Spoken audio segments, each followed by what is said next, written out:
You know that feeling you get when you just pour your heart into a video and you spend time scripting, you're filming, you're editing, and then when you hit that upload button, all you hear is crickets. Do you ever just feel like you're wasting your time? And you're just hoping that someone will watch it, and you're just hoping that you'll make just a few dollars once you get monetized. You know, I'm just hoping to make a few pennies, maybe some coffee money. You know, the top creators, they're making millions of dollars, as we all know.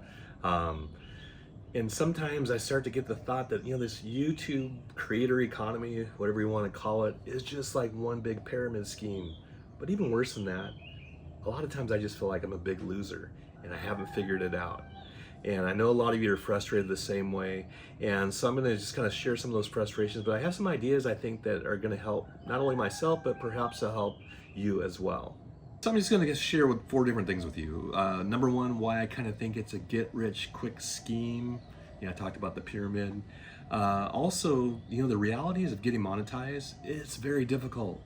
If you look at the numbers and you drill down into those actual numbers, it's not easy at all. So I know a lot of people watching this are probably just as frustrated as I am. And some of my ideas, you know, may be helpful as well to help you be successful. But I think you're going to enjoy my single biggest takeaway of how we need to use this platform. It's not what you think. So you know, throughout the years, I've been involved with some MLM companies, probably like a lot of you have as well. You're hoping to make it, and you know, YouTube, just the effort kind of seems the same. And I, you know, don't want to discount it because I have some friends that are making some pretty good money doing that type of business. But you know, it's just not for me. But I just find that I'm kind of in the same situation where when I was involved with those companies, I was looking, you know, sponsorship and, you know, people on my team, so to speak, you know, were those stats increasing? And I'm doing the same thing with YouTube every day, almost every hour, probably every minute, like a lot of you guys are when you first upload a video.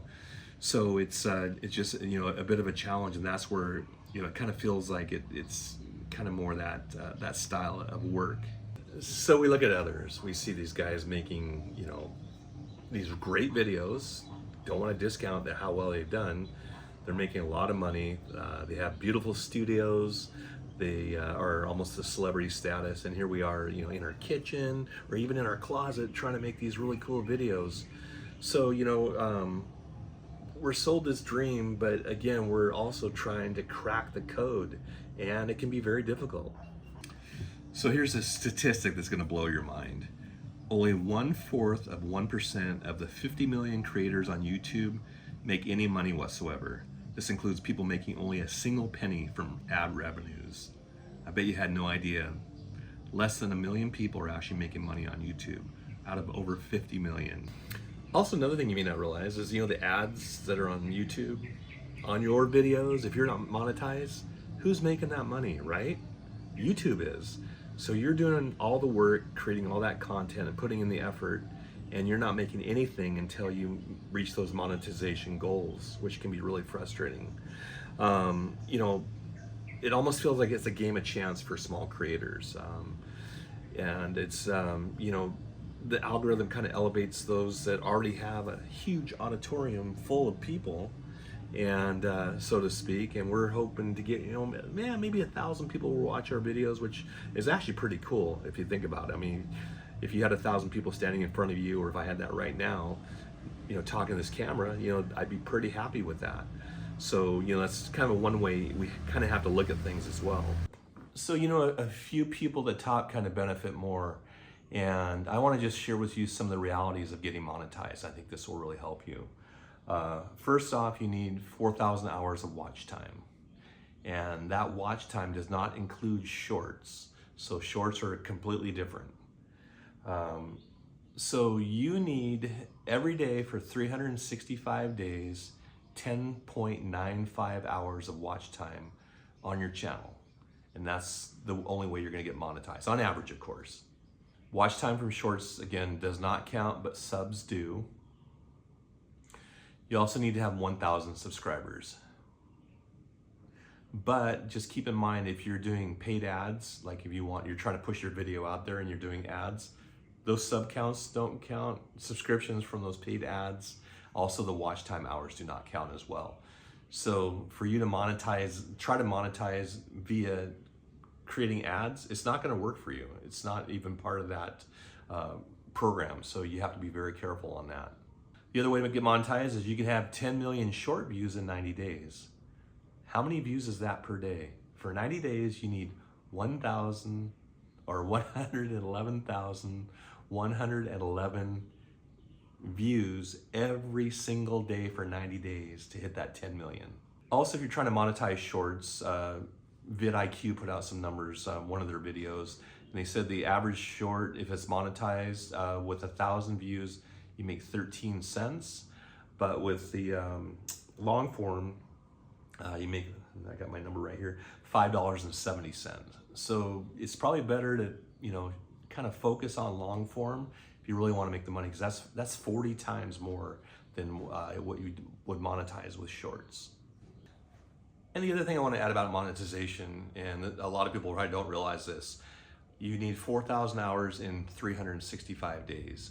On day number 366, the previous year's hours start falling off. So for example, with me, I had almost 2,000 hours of watch time, but now I'm down to like 1,700 because I've actually gone backwards.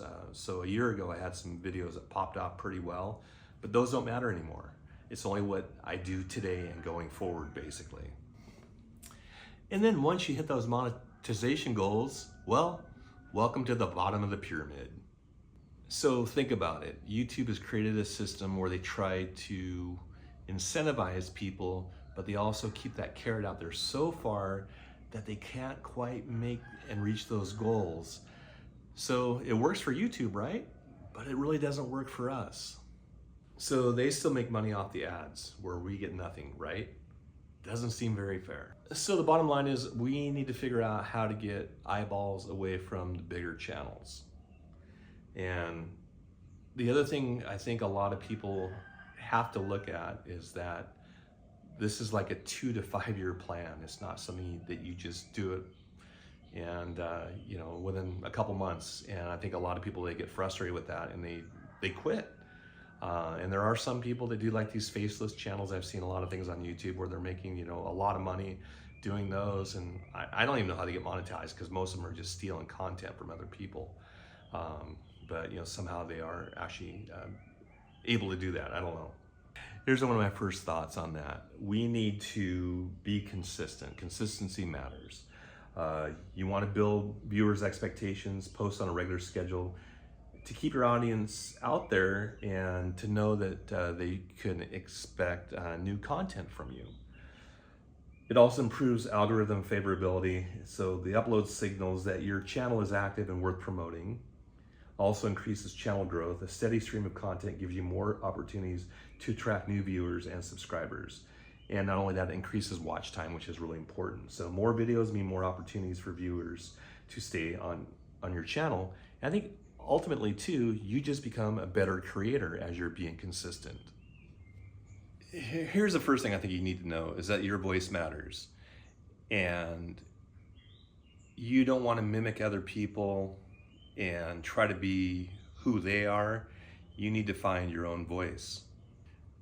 And there's no one else who can tell the story the way you can. You can tell your story much better than anybody else. So you really need to find out, what do I love? What do I like to talk about? Is it photography? Is it travel? For me, it's both. But maybe you have a niche that you're really passionate about and interested in. Don't just do it because the algorithm might like it. You want to be able to find that voice and find who you are within that. And a lot of times that's going to be finding what you're not. You might start in one path and soon you start discarding, okay, I thought I really like photography, but I don't want to talk about the technical side. So you kind of discard that. I like travel, but maybe, it's just too much to try to put a travel video together.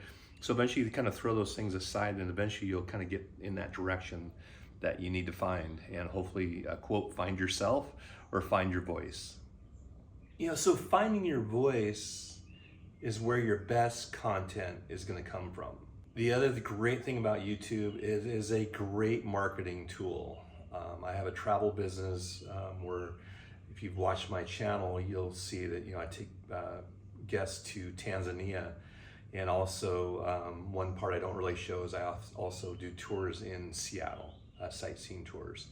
And so it's for me, it's really a great way to kind of advertise those Tanzania safaris, because I send a lot of people to those videos.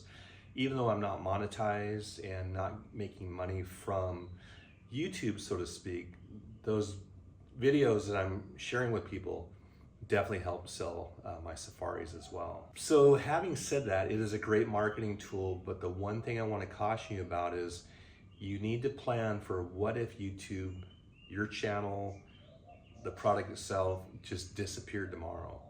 You know, you've seen a lot of people, maybe if you follow, you know, like Reddit groups where people all of a sudden they're demonetized or their channel is just shut off, it disappears. So you really have to plan for that. So this is where you have to kind of plan to diversify your income streams. Maybe it's Patreon, maybe it's affiliate marketing, perhaps it's merchandise. You know, a lot of people like to do those things. So you kind of have to, you know, just figure out what am I going to do with the audience that I have. You know, ideally, the best way to capture those people away from YouTube is to have an email list. And I'm sure you've seen a lot of YouTubers talk about this. No one can really take away your list. Once you have that list, you're always going to have hopefully a backup on your computer. But you'll have those people in that audience, and if your channel, heaven forbid, went away, at least you'd have a way to contact those that are really serious about what you're doing. So essentially, YouTube becomes the marketing tool, not quite the moneymaker. What you want to do is you want to drive that traffic elsewhere, again, to your store, you know, your email list, things like that, so you can kind of keep in touch and capture that audience. Also, building a channel isn't about the algorithm or thumbnails. It's really about building connection, having that conversation with people like I'm doing with you today, and just, you know, kind of sharing your thoughts and ideas. You know, there's so many people out there that have some wonderful ideas, and sadly, they're kind of shy. Maybe they're introverted and they don't want to get out there. And so we also have this, you know, I don't want to say opinion, but, you know, a lot of us think we all have to be perfect. You know, the Instagram world today, you know, the only thing you're seeing is the best of the best for people, you know, whenever people post things. So, you know, just get out there and start doing it, I think is really, really important. If you stick with it and you work at it consistently every day, I think eventually, my hope for me even, is to reach those monetization goals. I know Mr. Beast, I think I've probably seen him talk about how if you just make a 1% improvement on every video, after 100 videos, you're gonna have 100% improvement, right? So I think that's really good advice. And, you know, the key is getting in front of the camera, speaking and sharing your thoughts. And, well, you know, maybe it's not always perfect, but it gets you out of your comfort zone into something that eventually will become much more comfortable. So at the end of the day, I think it's really important to focus on what you can control. You know, you're in the driver's seat and you just need to focus on what you're going to do next. I hope you enjoyed this video. Comments would be appreciated. You know, if you have any questions, probably. And if I'm way off base, let me know. I just want to, you know, get, you know, some feedback on this. And one other thing I just thought about, this is just not even part of this whole video. A lot of us go to watch other people's YouTube channels. And for me, one of the things I found that I like to do is I like to, you know, give a thumbs up. Don't always subscribe because maybe it's not a channel I want to look at, but I also like to give comments. If I feel like someone did a really good job, I think it's important for me as a viewer of those videos to just let the creator know that, hey, I appreciate what you did. And I think that's what we should do all for each other. You know, we don't want to sit there and, you know, hey, like and subscribe and all that, because, you know, everyone does that. And, you know, if it's something good, sure, like it. If it's a channel you like, go ahead and subscribe to it. But also leaving comments, I think, are really important. And not only that, it just helps kind of maintain this community that, you know, is so important. And at the very beginning of this video, you saw me in a different setting. I was actually sitting outside here. And the reason I changed my location is someone started playing some really loud techno music you may not have heard in the first part of the video. So that's why I came in here, but my plan wasn't to move around all the time. But anyway, thanks for watching. I hope you enjoyed this, and all the best luck to you. And I might do some more videos like this. Thank you.